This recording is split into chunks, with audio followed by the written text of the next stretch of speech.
You're listening to an episode recorded during the time Innovation Fuel was part of University Canada West. We are proud and grateful for the work we've done together, and we want to thank the university for being in our podcast. We are now excited to continue the journey of Innovation Fuel into its next chapter. Thanks for listening.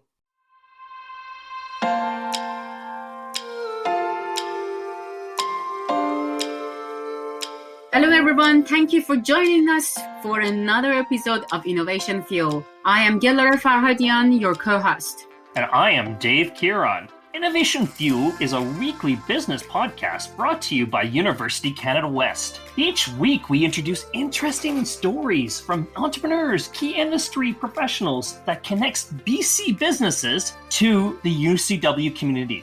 So far, we have explored diverse business model, leadership issues, and how entrepreneurs are innovating and adapting to our current environment. If you want to know more, check out our other episodes at www.ucanwest.ca/innovationfuel. So, one of the things when I look back at my educational journey and through my undergrad and my MBA, I look more at my undergrad and I look about all the theory and ideas I had, and I really, what we did is we took those theories and ideas and we did an assignment. We did a fictional project, and I'm just like, this is never going to happen. How am I building skill here? How am I building on this? And even to this story, Gloria, of this episode, like when we talk about this case study. I mean, when we talk about case studies, when we brought this podcast around this idea, is that when we're in the case studies with a lot of our institutions out there, they're using big organization companies that students never really will ever touch or ever understand. And so we wanted to bring these small business ideas to them just so they can start solving those problems. But that's more relevant. Yeah, but it still is not enough. It's just reading case study and trying to solve a case study. And you never put them on the real practice. So you never have a skin on the game. So you will not understand what the consequences of your wrong decision is going to be and what kind of real feedback means. So, for example, as a manager, if they look at that, you see this, your 3%, yeah, it's a crap. So what is it? What do you mean by that one? It's really important the student actually feel the work. A hands-on, practical, experiential learning that actually doing something. Yeah, and more employers are looking for that experience at the door. And you walk in the door, they're going to ask you, what is your experience? And if you just did all theory and you didn't really do very much application, there's a big challenge there. How are you going to tell them about how wonderful you are as a leader, how wonderful you are as a manager, how wonderful you are as a marketeer? Because it's all proof in the pudding. So you need to showcase that. Yeah, our students, or a lot of students, they don't have an office job when they're studying. So they may be waitress, they may be washing dishes, serving coffee. So actually it's not the office job and it's not relevant to the MBA program is going to be. So how they can earn local experience, it's kind of vicious circle, You ask them, do you have a local experience in this field? No, I'm sorry, we cannot hire you. So how can I get an experience? So how we can solve a problem? Let's find out. Without further ado, let's ignite today's episode of Innovation Fuel with our guest, Dana Stephenson.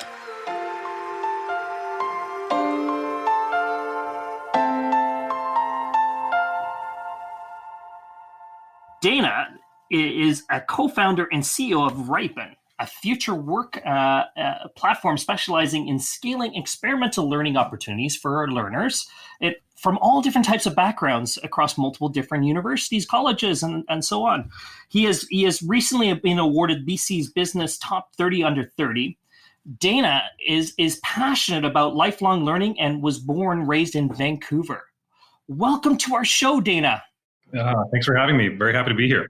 Yeah, so Dana, we always like to know a little bit more about our guests, and we want our audience to know a little bit more about our guests. Can you give us a little bit of a backstory of you and your journey to this point in life?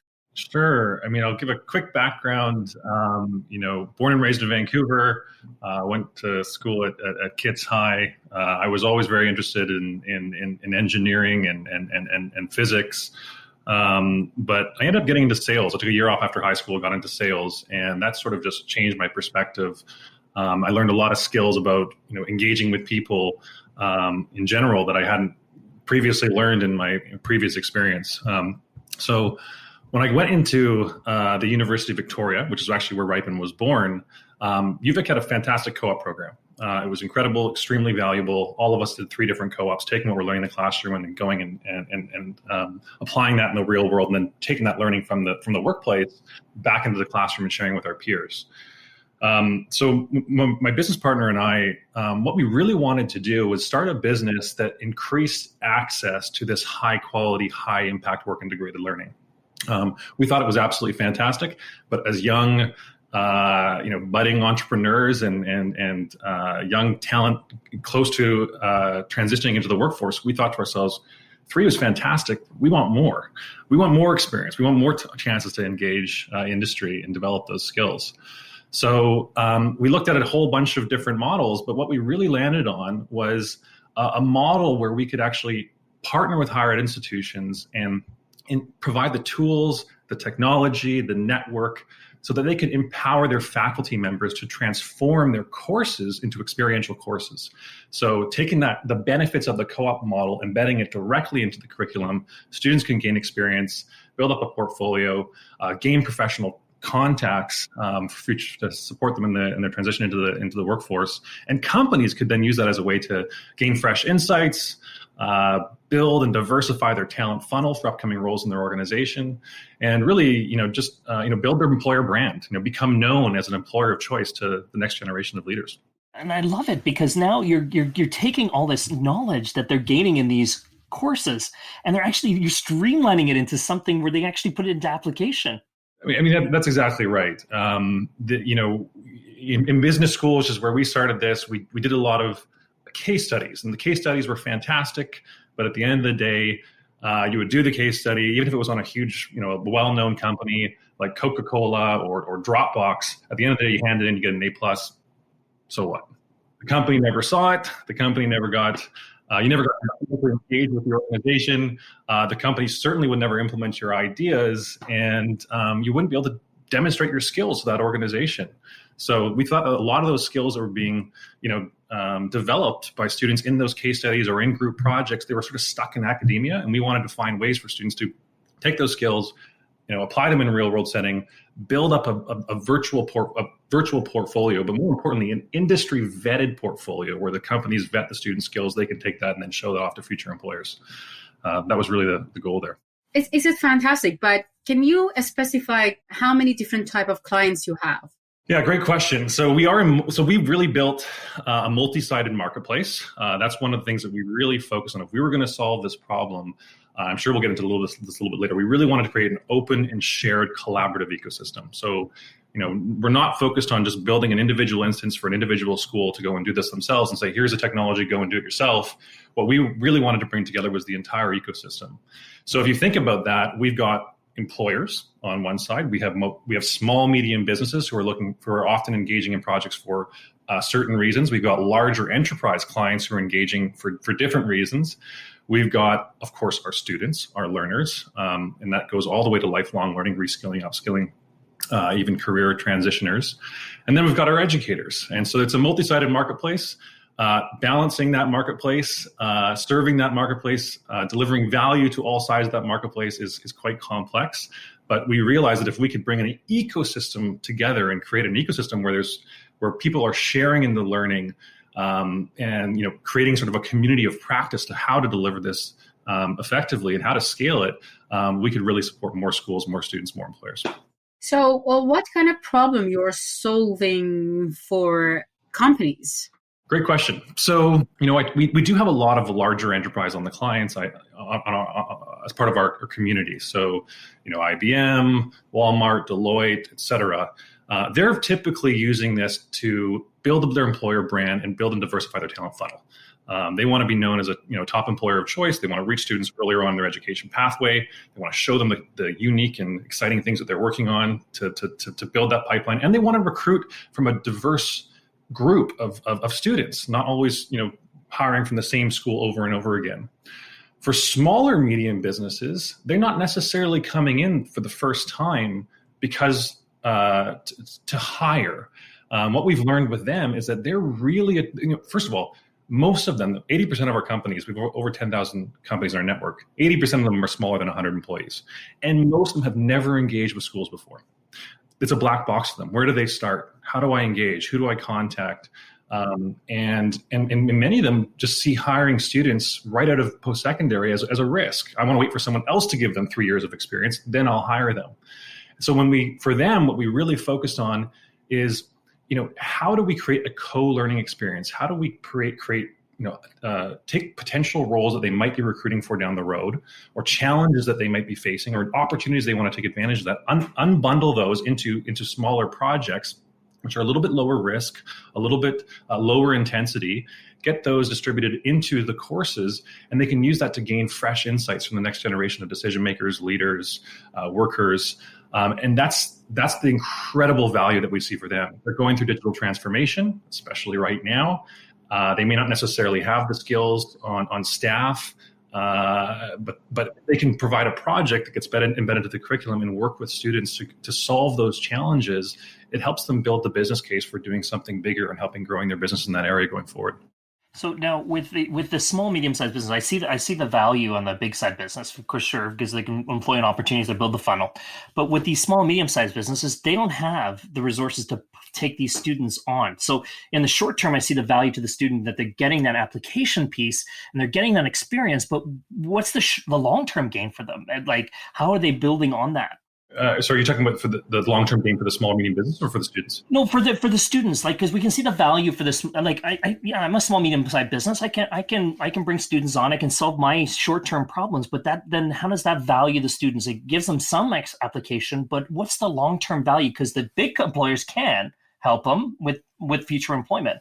Yeah, so it's really interesting. When we're working with smaller, medium businesses, many of them are attracted not necessarily because they want to recruit, but they're more attracted to the project itself. They want that co-learning experience. They want to provide the mentorship. They want to benefit from what the students are learning to help their business grow. But what we're really doing here is we're exposing them to the talent. We're demystifying the risks around, I can't hire a student right out of post-secondary because they don't have experience yet.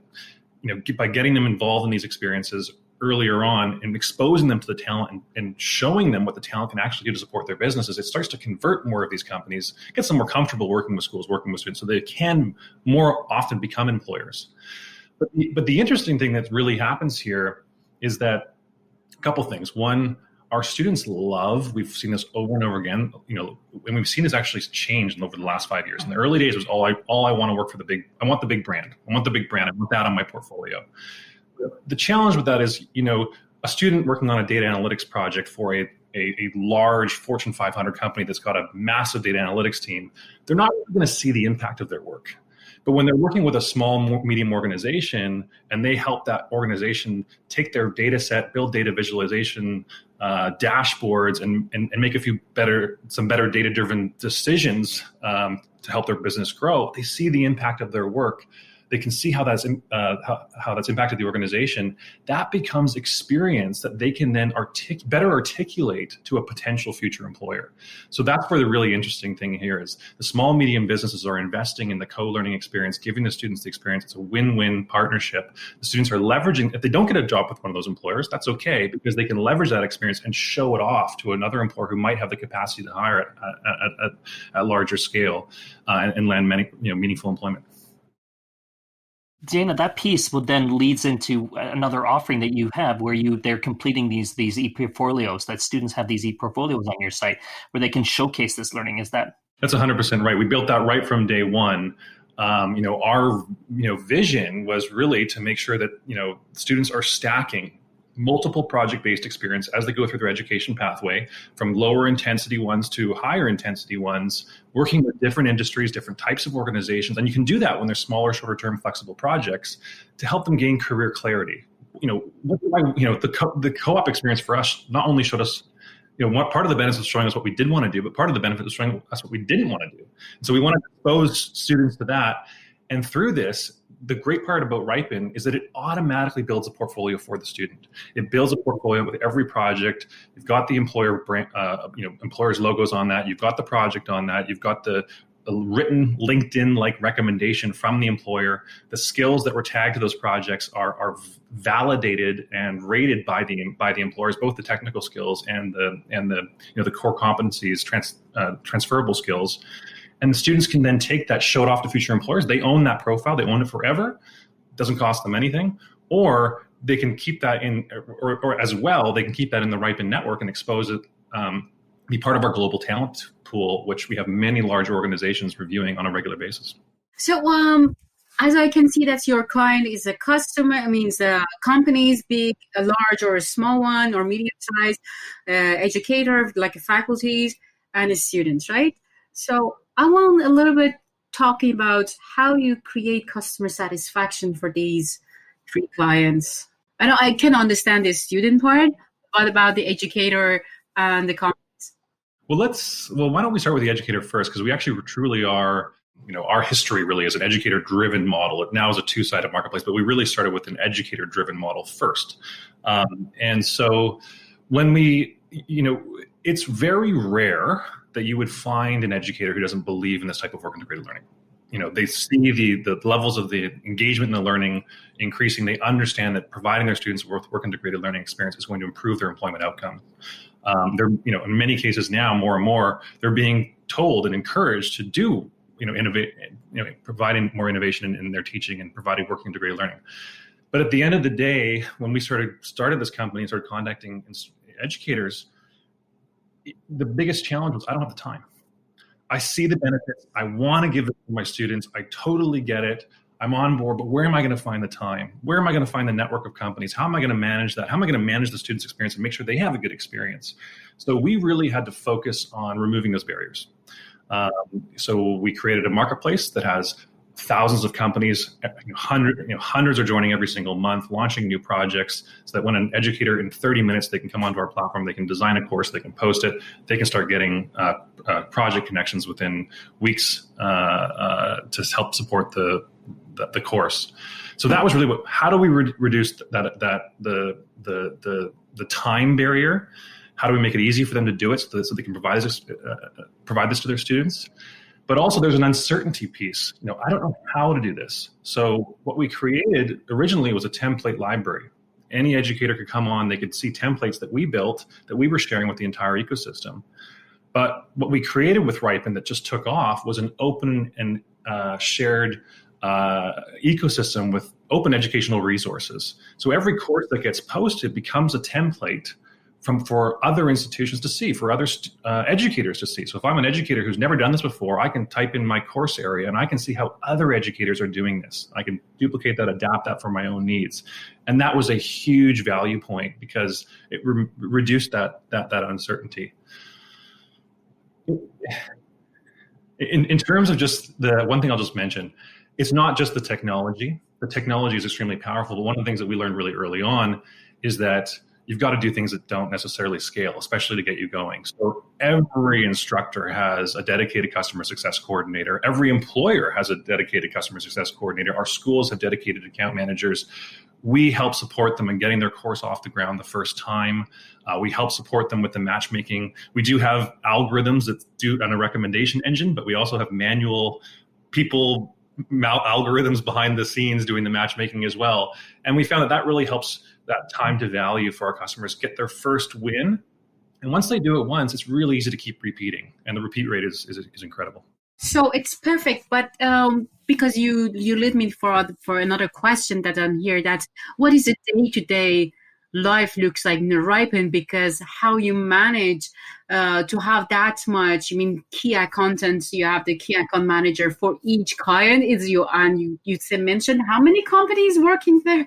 It's a lot, right? So how you can manage that one in terms of the work schedule and following up with that clients? Yeah, great question. So it's really a combination. In the early days, it was hands-on. We were hands-on fully, but before we had a platform, we were actually running our first version of Riipen was just if you're familiar with the company Unbounce, we just built Unbounce landing pages and we were managing everything. There was no backend. We were a human backend doing all the matchmaking through spreadsheets. It was very, very hands-on, but that was the service that we needed to make sure that people were raving about the success of this. And so it was worth putting that time into it.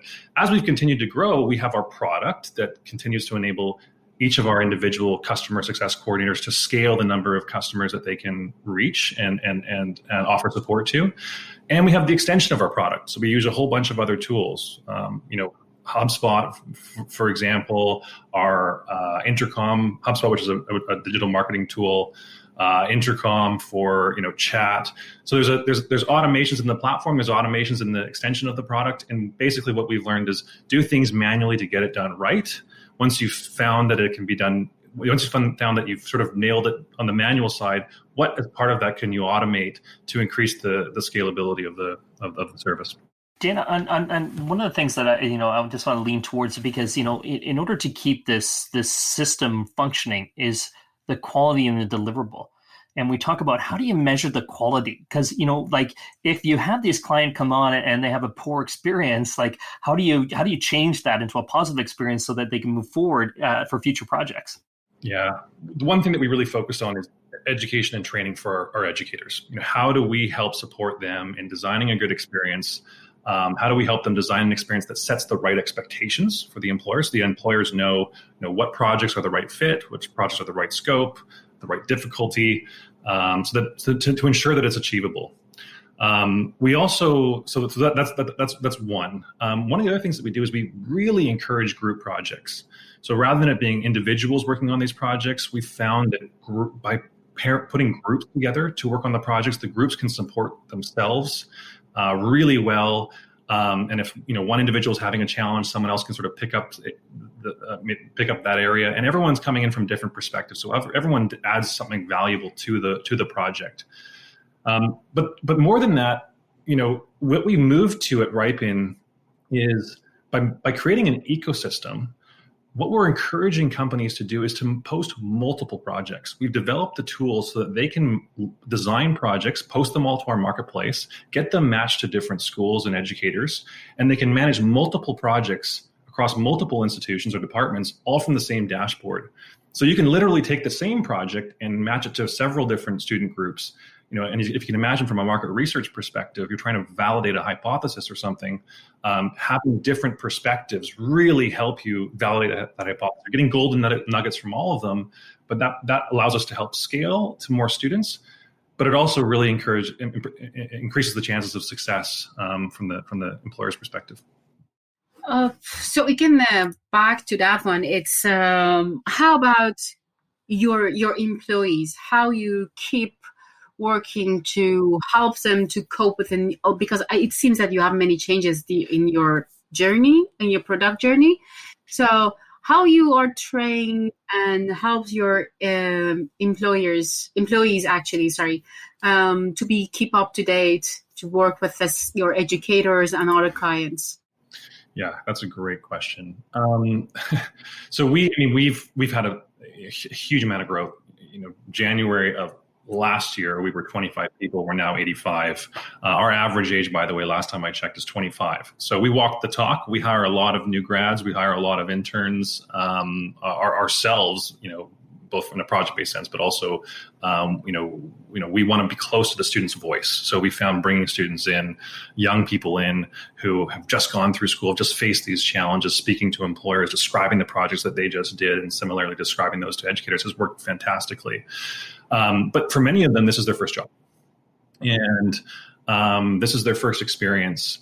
And so that's one thing that we look for when we hire is adaptability. Can you adapt to challenges, really helping them understand what the startup life is? You're going to wear multiple hats. Things are going to change. You can't get sucked into being glued onto a certain way of doing things, because things are going to change. And of course, this year we saw a huge amount of change. Like, can't tell you how many times we've made some pretty massive change. And there's some change management challenges that go along with it. But I think for us, what's really been really powerful is we're an incredibly mission-driven company. and we've got this North Star that we're focused on delivering high quality, high impact work integrated learning experiences. And that becomes something really powerful, that when there's changes and when those challenges are happening, you can really rally the whole team behind that. And they can focus on the bigger picture. But yeah, we're constantly investing in training and education. We're constantly giving people special projects so that they can try out different roles, even if it's just part-time, so that when these changes do happen, they're ready for it. They're more comfortable with it. So Dana, I'm talking about change. COVID-19 has happened.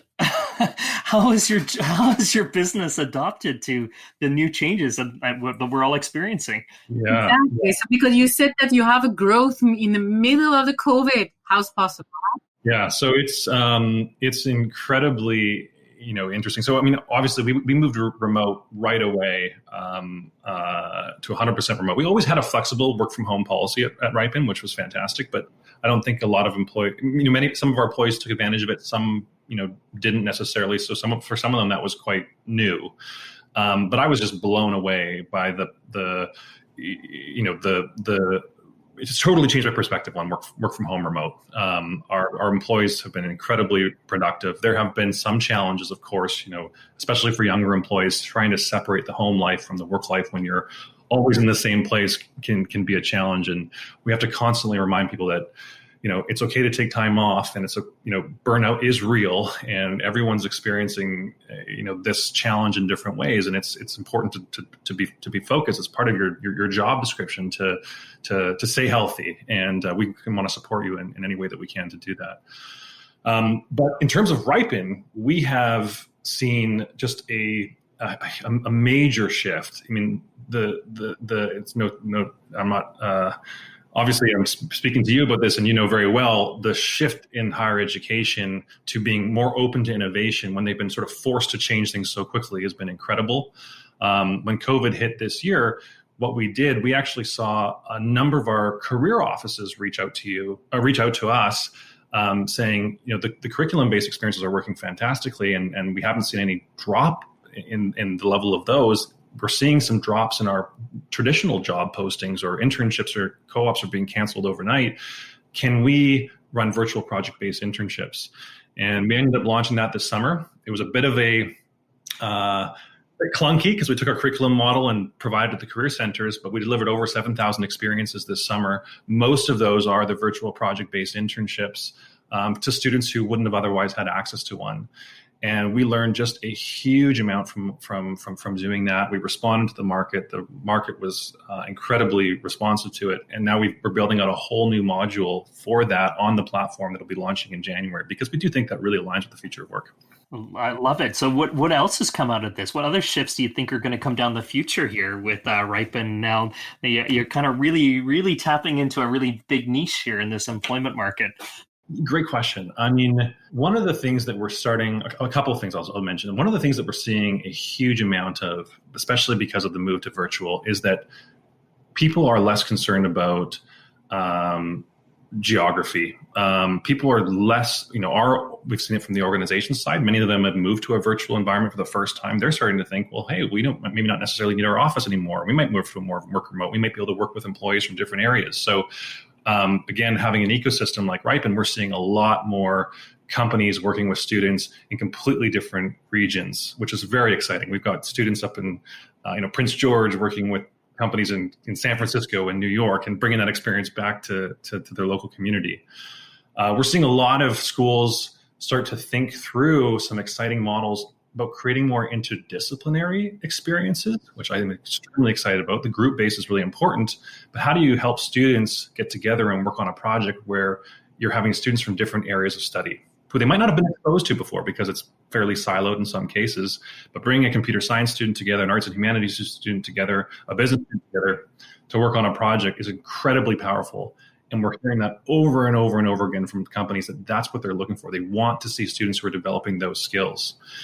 And the last thing I'll just mention is moving into the world of reskilling and upskilling. So we've been mostly working in undergrad and master's programs, but we're now working. We're now seeing a lot of continuing education, lifelong learning, reskilling and upskilling programs approach us to say, look, our our learners have different life commitments. They can't go back to school and then take time off to do co-ops and internships. They need to get the education, the training, and the work experience at the same time, get right back out there to the workforce, especially if they're transitioning to a new role or to a new industry because maybe they've been displaced. So that's what we're really another thing we're really focused on now is how do we make sure that if anyone's going and getting training or reskilling, that they're getting the work experience with the training so they can take that work experience and help them transition back into the workforce much more quickly. That is fantastic. So what is, it means the most of the time when I talk to companies and ask them to create a project on the Riipen, they have two main questions. What kind of project should I define, right? And I don't have time. It's going to be very difficult. I think they need I tried to guide them, to share the video with them, but still they are not willing to do that one because they feel that it's going to be very difficult and challenging for them. And what project should I define for them? I try to explain them, you can define any project from strategy to marketing to internship to computer science to programming to animations. You just define something there. It's easy to do it. It may take 15 minutes to create a account and all this stuff, but just that means what is your suggestions for this company, where to start, how to start? Yeah.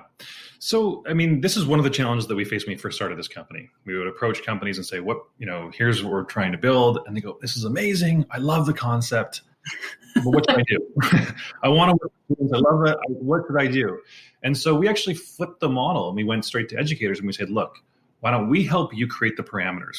Let's help you design what are the types of projects that you're looking for that your students will be successful in, that align with your students' career interests. You set the, how many hours it is, what the scope is, what the deliverables will be. And once we created that and we started to get, institutions to make several of those, streams for different projects or now remote project-based internships. And then when we added that to the entire marketplace, all of a sudden, this became a menu list for companies. And they could go through the menu list and they could go, I could use one of those. I could use one of those. Oh, don't need one of those. And that was much easier for them to do it. The next phase on this is just really about the leveraging the project side of the library. So just like it's open educational shared resources on the educator side, companies can go into the project side. They can see projects that other companies are posting. These are just the high level details. This isn't the discrete or private information that might be between the students and the company. But they can see that and they can go, oh, that company's similar to me. That's how they're looking for a social media plan. I could use one of those. And that's been really effective. Yeah, I think that is really, really effective. So how about the collaboration between companies? Is it possible that two companies together create in one project? They haven't met each other before? Yeah, that's a great question. So totally, 100%. Our platform is extremely flexible. Often the most common example is you'll see a class with 50 students divided into 10 groups of 5, and they all work with a different organization, and then they're sharing their learning across the different organizations with the entire class. But we've seen some interesting examples where, because it's a marketplace, you can post, that's what we're looking for. We're looking for 2 organizations who might be interested in engaging in these types of in these experiences. And we're looking for 2 organizations that might be exploring a partnership. Our team can kind of help find those organizations and bring them together. We've seen really, what's been really interesting is we've seen a couple examples. I'd love to see more of this, is that we've had schools in different international markets partner. And so we had a great example of this where Camosun College partnered with a school in Germany, and the Camosun College partnered with a company here in Canada, where the students here in Canada were helping support that company expand to Germany. And similarly, the school in Germany was partnered with a company in Germany that was looking to expand to Canada. And so the organizations got to meet each other and share information. The students got to meet each other and share what they're learning. They actually passed the projects over. So it started with the Canadian students. The Canadian company started with the Canadian students, then got passed over to the German students. And they had to take the project where it was and complete it. So there's a ton of collaboration there. And that's totally possible. We'd love to see more of those examples. And I think it's going to be even more and more possible as we continue to grow globally. Yeah, it's fantastic, Dana. I think that your product, I told you from beginning, that is fascinating for me. And I think that it's still, you can improve it very well. It means, no, not improvement is not a good word. It means you can make it more fascinating. And continuous improvement is a word we're constantly striving for, so no problem there as well. No, but I think that is already great. In terms of, the only thing that I think that it's very helpful for our listeners, it's how it is easy to use. Yeah. It's, if we can explain that one and more emphasize that it's very easy to use for educators, for students, for companies, large, small, medium. And you can, if you don't know what to ask, just go and find some similar project. Maybe you think that, it's a good idea, I haven't thought about that one. Or, that's what I wanted to think about it, but I don't have time. So it's, maybe they can go and inspire from others. So I think, thank you, Dana, for bringing it up. That's exactly right. And, I'm also a big believer in just, we encourage people just to come on, sign up, launch your course. There's two ways you can engage. One, you can launch your course, or you can, as a company, launch your project, and then you can start going through and finding courses and searching them and requesting to work with them. And that's the more proactive way of working and engaging in the marketplace. But the other way you can do it is be more passive. As a company, you can come onto the Riipen platform. You can post a whole bunch of projects, whether you're using our templates or building them from scratch, or using our user-generated templates. And you can sit there and wait for someone to pitch you. And that's a great way to do it too. It's just get your projects out there. What are the things that you're thinking about? It can be very high level as well. And you'll be blown away by educators who say, look, I see your project's fantastic. I'm really excited about that. If we adapted it and tweaked it this way, I could really get my students to provide this kind of value to you.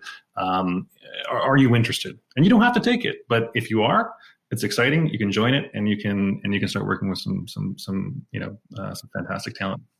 Well, you've got our wheels turning, because Galaria and I are very forward-thinking and innovators for launching a podcast for a university. But and I love the element. I love the cross-border thing. I love the international piece. I see so many different functionalities of how we can create those. As you said, experimental learning. And Dana, you put it in a great concept of, and you built a beautiful tool that does that.